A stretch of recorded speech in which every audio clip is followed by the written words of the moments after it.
ये व्यर्थ के बकवाद करने वाले लोगों से मत मिलो, व्यर्थ के बकवाद करने वाले लोगों की तरफ मत देखो, ये क्या कह रहे हैं, क्या बोल रहे हैं।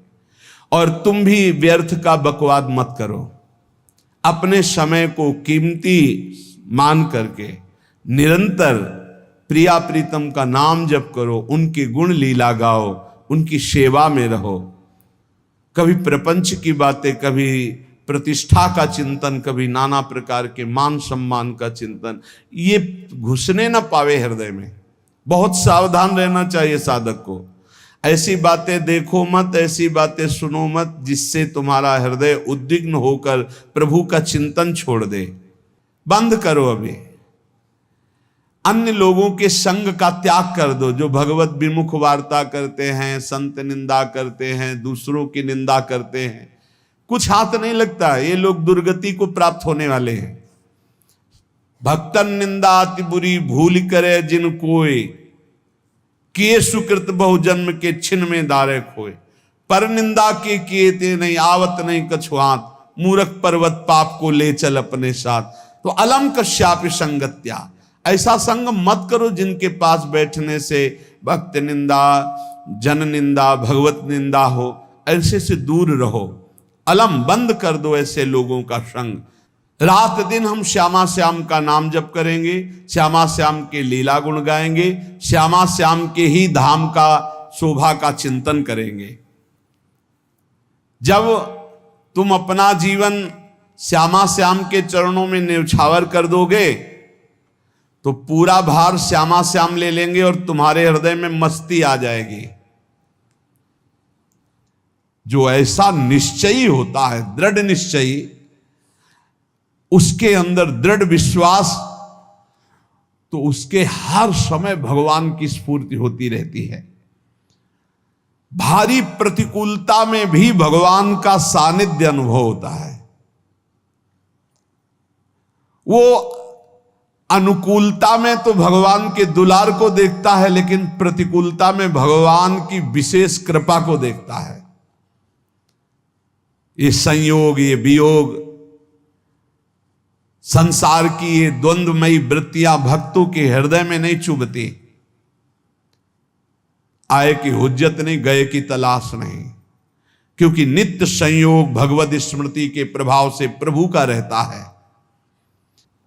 शोक, विषाद बहुत ध्यान देने योग्य विषय है। तभी लोगों को ऐसा लगता है कि ऐसा कैसे हो सकता है। भक्त के चरित्रों को जब सुनते तो लगता है ऐसा कैसे हो सकता है, ऐसी परिस्थिति में भी ऐसा कैसे हो सकता है। क्योंकि तुम मानसिक बुद्धि से युक्त हो और वो भागवतिक स्थिति से युक्त है, इसलिए तुम उसको पार पा ही नहीं सकते।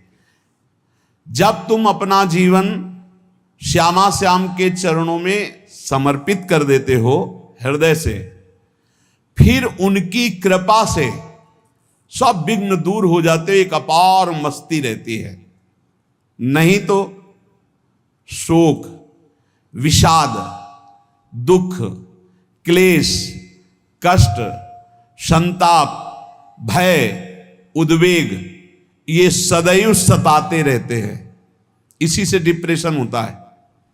बार बार नकारात्मक चिंतन, शोक, विषाद, दुख, चिंता, क्लेश, संताप, भय, उद्वेग, यही पूरे मानसिक स्तर को नष्ट कर देते हैं। उत्साहहीन जीवन हो जाता है।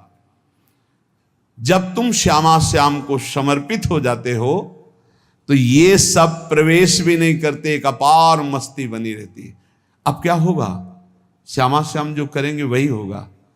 श्यामा श्याम पता नहीं कैसा करें, नहीं, वो सदैव मंगल भवन है, वो जो करते महामंगल होता है। यह निश्चय उपासक के हृदय में आ जाना चाहिए। इसलिए अपना सारा मन, सारी बुद्धि, सारा जीवन, प्रत्येक श्वास प्रभु को अर्पण कर दो, फिर देखो तुम निहाल हो जाओगे। दुख, शोक, विषाद, क्लेश, कष्ट, संताप, भय, उद्वेग, ये उसी को व्यापते हैं जिसने अपने जीवन को प्रभु के चरणों में अर्पित नहीं किया। इसलिए तुम अपना सारा मन, सारी बुद्धि, सारा जीवन, प्रत्येक श्वास केवल प्रभु को अर्पित कर दो, फिर देख लेना। श्वास कैसे अर्पित की जाती? राधा राधा राधा। बुद्धि कैसे अर्पित की जाती? एकमात्र निश्चय कि भगवत सुख ही सुख है, ये जागतिक सुख सुख नहीं, ये दुख है, ये ऐसा दलदल है जिससे आज तक कोई नहीं निकल पाया। सारा मन, हम मन से केवल प्रभु का मनन करें, बार बार मन को संसार से हटा के नाम में, रूप में, लीला में, धाम में लगाएं।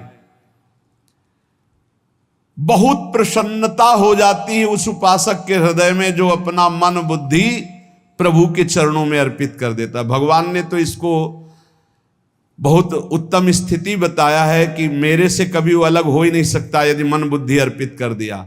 मय्येव मन आधत्स्व मयि बुद्धिम निवेशय, तो निवश्य मय्येव अत ऊर्ध्वं न संशया। बिल्कुल संशय नहीं, वो मेरे में ही निवास करेगा जिसने मन और बुद्धि अपनी मेरे में अर्पित कर दी। बहुत प्रसन्नता रहेगी उस उपासक के जीवन में जो अपने आप को मन बुद्धि सहित प्रभु के चरणों में समर्पित कर दिया है। भगवान का आश्रय लेने वाले की पहचान है हर परिस्थिति में प्रसन्न रहना। देखो आप भगवद आश्रित हो कि नहीं, देखो अनुकूल परिस्थिति में तो सब प्रसन्न रहना, लेकिन प्रतिकूल परिस्थिति में प्रसन्न रहना ये भगवान के भक्तों का लक्षण है। हर परिस्थिति में प्रसन्न रहना ये भगवान के भक्तों का लक्षण है। आनंदगन भगवान का आश्रय मिलते ही आनंद छा जाता है हृदय में। उनके पास आनंद का अभाव होता ही नहीं है। जैसे सूर्य का प्रकाश उदय होते ही सूर्य का प्रकाश संपूर्ण अंधकार को नष्ट कर देता है, ऐसे ही भगवान का संपूर्ण आश्रय लेते ही सब दुख चिंता शोक नष्ट हो जाते, आनंद ही आनंद। तुम भगवान के मंगलमय रूप को नहीं जानते हो, पर उनके मंगलमय भाव को, विधान को मानना शुरू कर दो। जो भी होता है मंगलमय होता है। हमने जीवन में देखा है, अगर इधर कोई बहुत बड़ा सुख दिया तो देर नहीं लगेगी, 24 घंटे नहीं व्यतीत होंगे और ऐसे दुख दे देंगे, जिससे दोनों का समान भाव रख करके ना दुख में तुम भूलो प्रभु को, ना सुख में फूलो, सीधे भगवत मार्ग में चल। पूरे जीवन की बात देखा है, भगवान के मंगल विधान में सदा सर्वदा सुख ही सुख है, इस बात को मान के प्रसन्न हो जाओ।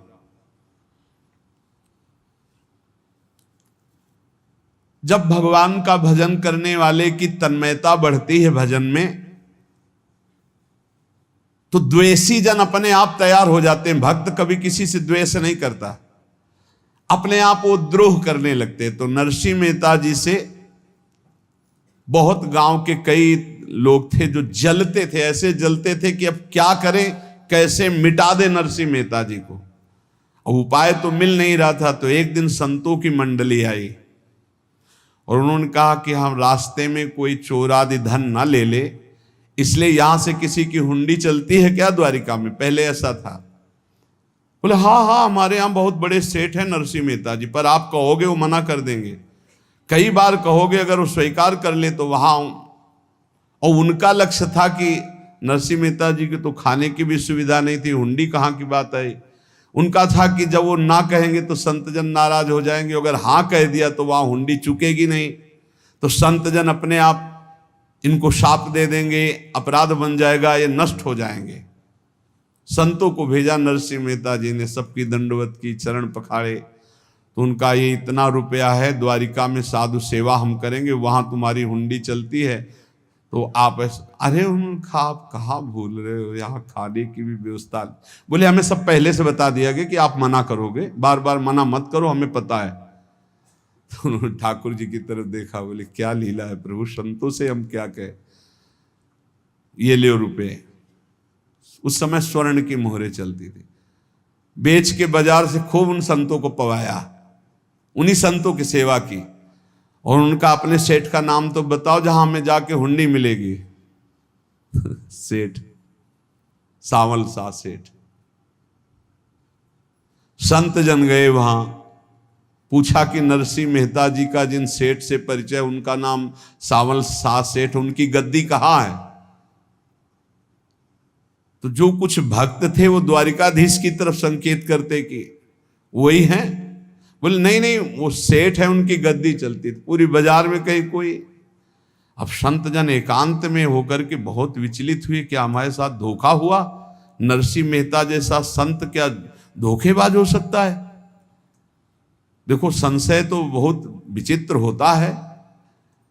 बड़े बड़ों को संशय हो जाता है। जब भगवती सती जी को संशय हो गया, राम जी को, हे खग हे मृग हे मधुकर श्रेणी, ऐसा पूछते हुए कि सच्चिदानंद कैसे हो सकते, तो किसी को हो सकता है, क्योंकि वो बुद्धि की अधिष्ठात्री देवी है। जो ही उनके मन में ऐसा आया कि क्या हमारे साथ धोखा हो रहा है, इतने में ही देखा, जय हो सावल शाह सेठ की। वो कहा सावल शाह सेठ? तो देखा बढ़िया मुनीम जी उनके साथ, और सेठ बस्ता लिए हुए मुनीम जी, सरकार इधर से चलो। तो उनका सावल शाह सेठ आपका नाम है? संतों ने कहा। बोले हाँ। बोले नरसिंह जी? हाँ। बोले आपकी हुंडी आ गई है। हुंडी एक कागज में लिखा कि ये हमारे सेठ जी को दे देना। वैसे लोग मुझे माखन चोर कहते, कोई कुछ कहता, लेकिन आपने सेठ बना दिया। जब आपने सेठ बना ही दिया तो आप कभी परवाह मत करना तुम। और ये सेवक आपकी सेवा में सदैव तत्पर है। भगवान ने ऐसा लिखा। जो भगवद आश्रित है, एक बार ये चलता रहता है, जो संत जन होते हैं उनके विरोधी अपने आप बन जाते हैं, किसी से कोई मतलब नहीं, अपने आप विरोधी बन जाते हैं। कबीरदास जी का पूरी काशी में यश था। भजन करने वाले महापुरुषों का यश बढ़ता है जब, तो जो भजनहीन होते हैं उनके हृदय में जलन पैदा हो जाती है, और वो उनको विविध प्रकार से फंसाना चाहते हैं, उनको कष्ट देना चाहते हैं। तो कबीरदास जी के यश को धूमिल करने के लिए कुछ ब्राह्मणों ने एक रचना रची। मुड़ मुड़ा के कबीरदास जी के शिष्य बन करके पूरी काशी के सब आश्रमों में निमंत्रण दे आए। कल भंडारा है, संत सेवा है, सबने स्वीकार किया। कबीरदास जी अपनी दिनचर्या करके निकले तो संत मंडली आने लगी। बोले कै बजे सेवा है? साधु सेवा। बोले कौन सी साधु सेवा? बोले कल आपके शिष्यजन निमंत्रण दे के आए, पूरी काशी के सब संत आ रहे हैं। कबीरदास जी ने कहा यहाँ तो एक की भी व्यवस्था नहीं, पूरी काशी के संत आ रहे। अच्छा, समझ में आ रहा है, लीला बिहारी तुम लीला करना चाहते हो। गए अपना निकल गए गंगा किनारे, एक झाऊ के नीचे बैठकर अपना भजन ध्यान में मगन है। 11-12 बजे तो उन्होंने देखा संतों की मंडली, अब काशी तो बहुत। कबीरदास जी ने देखा कि आश्रम की, तो बोले पता नहीं क्या होगा, चलो चलते हैं। तो ऐसे गमछा वस्त्र करके ऐसे डालकर मुंह ढक करके, वहां बड़ी बड़ी पंगत लगी थी। कबीरदास जी सबको पाओ जी पाओ। कबीरदास जी के रूप में स्वयं भगवान पाओ जी पाओ। कबीरदास जी ने कहा अच्छा, जब स्वामी परस रहे तो हम भी बैठ के पा ले। तो जब उसी पंगत में बैठ गए अपना कपड़ा ढक करके, और जब मोहरे की दक्षिणा दे रहे थे सब लोग कि वाह कबीरदास जी ने आज तो साधु से। सबको जब कबीरदास जी के सामने आए तो ऐसे मुंह ढके, बोले देखो जो मेरा होता है उसे मुंह छुपाना नहीं पड़ता, मुंह ढकला नहीं पड़ता। लो दक्षिणा, तुम भी दक्षिणा लो। कबीरदास जी को कबीरदास जी दक्षिणा दे रहे, और वो कबीरदास जी है भगवान, और ये पाले वाले कबीरदास जी है भगवान के जन। कभी भगवान अपने, अरे जमाने जोर लगा ले, कितना जोर लगाएगा, भक्त और भगवान का झंडा कभी न झुकने पाएगा। बिल्कुल चिंता, शोक, भय, उद्वेग रहित जीवन भगवद आश्रित। तुम भगवान के मंगल विधान में सदा सर्वदा प्रसन्न रहो। अब ये विचार कर लो कि भगवान जो करेंगे तुम्हारा मंगल करेंगे। अब थोड़ा ऐसा बीच में लगता है कि अमंगल हो रहा है क्या, लेकिन पक्का समझो बहुत बड़ा मंगल उनका विधान होता है। बहुत ही उत्तम मंगल होता है भगवान के शरणागत का। भगवान हमारे विचारों वाले नहीं हैं, हमारे विचार प्राकृतिक है, भगवान के विचार चिदानंदमय हैं। वो अपने विचार से हमारा मंगल करते हो, हम अपने विचार से मंगल चाहते हैं। भगवान के विचार से मंगल ही हमारा होगा, इसलिए कभी हमको चिंता शोक भय नहीं करना चाहिए। भगवान की ओर से कभी तुम्हारे लिए ऐसा विधान नहीं होगा कि तुम दुखी हो जाओ, बस तुम्हारी सोच हो सकती है, उसका परिणाम बहुत मंगल होगा। जगत की ओर से निराश हो जाओ, किसी से आशा मत रखो, फिर आप देखो आपका जीवन कैसा आनंदमय व्यतीत होता है। ये जो जगत की आशा है यही दुख प्रदान करती, सच्ची जगत की आशा ही दुख प्रदान करती है। अगर जगत से कोई संबंध न रखा जाए और भगवत भाव में रहकर तो बहुत अच्छा जीवन चलेगा। अपने कर्तव्य का पालन करो, परिवार को भगवत स्वरूप मानकर पोषण करो, किसी से कोई संबंध मत रखो, कोई आशा मत रखो, यही अध्यात्म सिखाता है। अपने आप भगवत स्वरूप, सबका व्यवहार मंगलमय और आपका जीवन मंगलमय। अपने घर में ऐसे रहो जैसे किसी अतिथि के घर में रह जाता है, चलना है यहां से जाना है। कौन रहता है अपने घर में अतिथि की भांति? भगवान का भक्त। जाना है यहां से, अपनी प्रिया प्रीतम के पास जाना। ये हमारा घर नहीं है, यहां तो हम समय व्यतीत कर रहे हैं, अपनी आयु व्यतीत कर रहे हैं भगवत आराधना करते हुए। हमें जाना है प्रिया प्रीतम के पास। वास्तविक घर भगवान का धाम है हमारा, वास्तविक घर वाले प्रभु हैं हमारे, जो नित्य सच्चिदानंद भगवान के चरणों में अपने चित्त को समर्पित करता रहता है। उसको यह अनुभव होने लगता है कि बड़ी कृपा है हमारे ऊपर, भगवान की बड़ी कृपा है हमारे ऊपर। सर्वसमर्थ परम सुहृद भगवान ऐसे भक्त के ऊपर हर समय वरद हस्त रखे रहते हैं। ये केवल प्रवचन नहीं, सच्ची बात मानिए। ऐसे भगवान का वरद हस्त हर समय रहता है। जब भगवान की छत्र छाया में भक्त अपने को देखता है तो आसपास घोर विपत्तियों का भी समुदाय हो तो भी वो आनंद में मगन रहता है।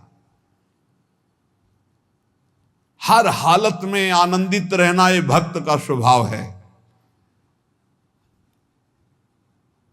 भगवान ऐसे भक्तों को प्यार करते हैं जैसे कछुआ अपने अंडे को बाहर रख आवे और रात दिन उसका चिंतन करे। जब भक्त भगवान को समर्पित होता है तो भगवान रात दिन उसकी ऐसे चिंतन सुरक्षा करते हैं। अभय, ये दैवी संपदा का पहला गुण है। ये भगवान के शरणागत पर जागृत हो जाता है, वो भयभीत नहीं होता, किसी भी उससे भयभीत नहीं होता। यही डरप हरिवंश हित, जिनो भ्रमय गुण सलिल पर। इस डर से डरते रहना चाहिए कहीं गुण रूपी पानी में फिसल न जाए, नहीं तो गलती हो सकती है।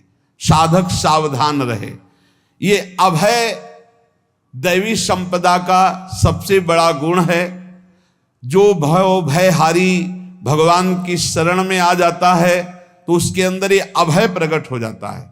अगर कहीं तुम्हें एकांत में भय लग रहा है, एक आदमी तो एकांतिक में आए थे, वो कह रहे थे कि हमें हर समय भय लगा रहता कि कोई हमारे पीछे है, अंधेरा तो लगता कोई खड़ा है, मैं जीना मुश्किल हो गया, ऐसा भय। देखो ये मन कैसा है, भगवान से विमुख होने पर कैसे डरवाता है। वो कह रहे हैं हर समय मुझे डर लगा रहता है, कोई सामने खड़ा है, कोई पीछे खड़ा है, ऐसा भय लगने लगता है। और जब भगवान की शरण में आ जाते हैं तो ये अभय स्थिति हृदय में जागृत हो जाती है। कोई भी भय आसपास आ ही नहीं सकता, यहां तक कि नरक का भी भय खत्म हो जाता है जो भगवान की शरण में है। महापापी भी पुण्यात्मा महान भक्तों के समान वो उत्तम गति को प्राप्त हो जाता है जो भगवान की शरण में हो जाता है। पर ये जो भोगों का आश्रय लिए हुए हैं, मनमानी आचरण कर रहे हैं, ये कभी उस अभय को जान ही नहीं सकते कोई अभय पद है क्या। इनको तो कदम कदम पर शोक, भय, और दुख की प्राप्ति होगी। कोई बचा नहीं सकता जो भोगों में लगे हैं, मनमानी आचरण कर रहे हैं। अगर निर्भय होना चाहते हो, परम सुखी होना चाहते हो, तो भगवान के शरणागत हो जाओ। सारे जगत को अभय दान देने वाले भगवान हैं। भगवान का एक प्रण है, मम पन शरणागत भयहारी। जो मेरी शरण में आ गया उसके भय का मैं नाश कर देता हूं। साधना में अवस्था मन की मानी जाती है कि आप कितने अच्छे साधक हैं। यदि आपका मन भगवदाकार है, हर समय भगवत चिंतन चल रहा है, आपके स्वप्न भागवती का रहे हैं, आपके विचार भागवतिक हैं, तो आपकी अच्छी साधना हो रही है। और यदि आपके स्वप्न गंदे आ रहे हैं, क्योंकि स्वप्न में मन का ही सारा खेल होता है, और आपकी चिंतन वृत्ति वासनात्मक चल रही, तो अभी साधना का प्रभाव मन पे नहीं पड़ा है।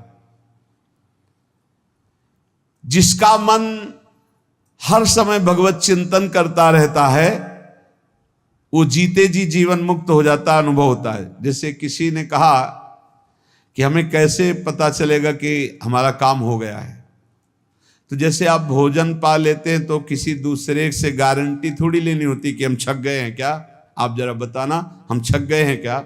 नहीं, अपने हृदय में आ जाता है कि अब मैं तृप्त हो गया। ऐसे ही अपने हृदय में आ जाता है कि मेरा काम हो गया, अब मेरा जन्म नहीं होगा। ये हृदय में आ जाता है, अपने आप अनुभव में आ जाता है। जब स्वरूप बोध होता है तो किसी और से सलाह थोड़ी लेनी होती है, वो अपने आप अनुभव में आ जाता है। हाँ, यदि गुरुदेव का वर्ण नहीं किया है तो फिर आपको किसी न किसी गुरु से प्रमाणित करवाना पड़ेगा। और अगर गुरुदेव का वर्ण किया है तो वही मंत्र, वही नाम, वही गुरु शरणागति आपको अंदर से पुष्ट कर देगी कि आपका काम हो गया है।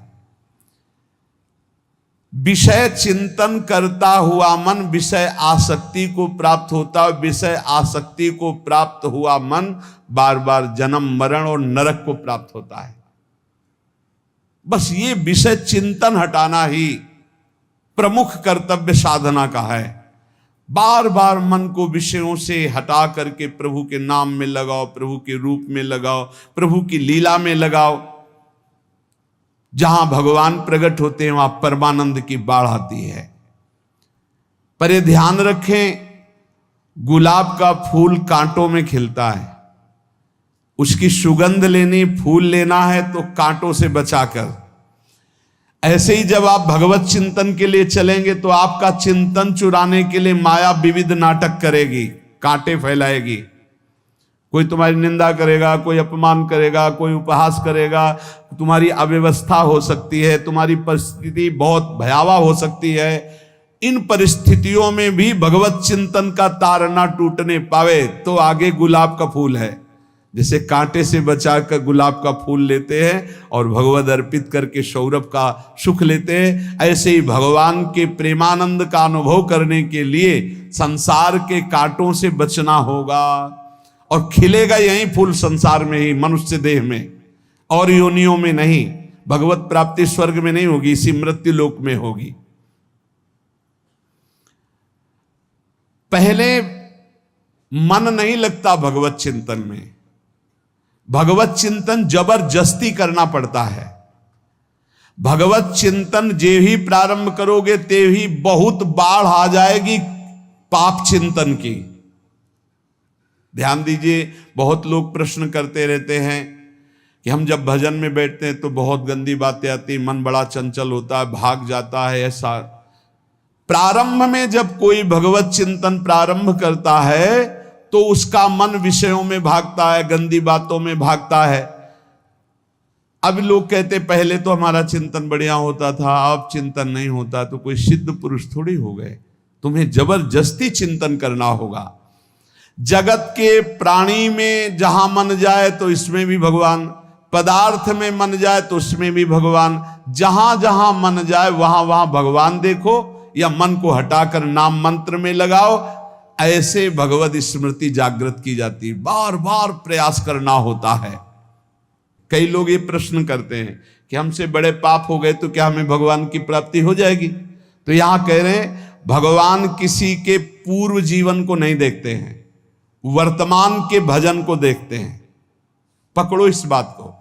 अगर वर्तमान में आज आप सुधर गए हो, नाम जप कर रहे हो, तो आप भक्त हो। ये गीता जी में भगवान ने कहा, अपिचेत सुदुराचारो भजते माम अनन्य भाग साधुरेव समंतव्या सम्यक व्यवसिता। ऐसा बहुत दुराचारी पहले रहा है, बाद में उसके मन में आ गया कि भगवान के सिवा हमारा कोई कल्याण करने वाला नहीं, हमारा कोई नहीं। तो भगवान कहते हैं मैं उसे साधु ही मानता हूं, उसे साधु बना देता हूं।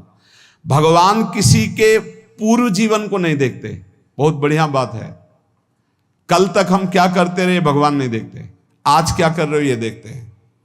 यदि आज आप भजन में लग गए हो, अच्छे आचरण कर रहे हो, तो आपको भगवत प्राप्ति हो जाएगी। भगवान ये नहीं देखते कि पूर्व में पुण्यात्मा रहा है कि पापात्मा रहा है। भगवान वर्तमान में देखते कि मेरा भजन कर रहा है, बस इसी से कल्याण कर देते हैं।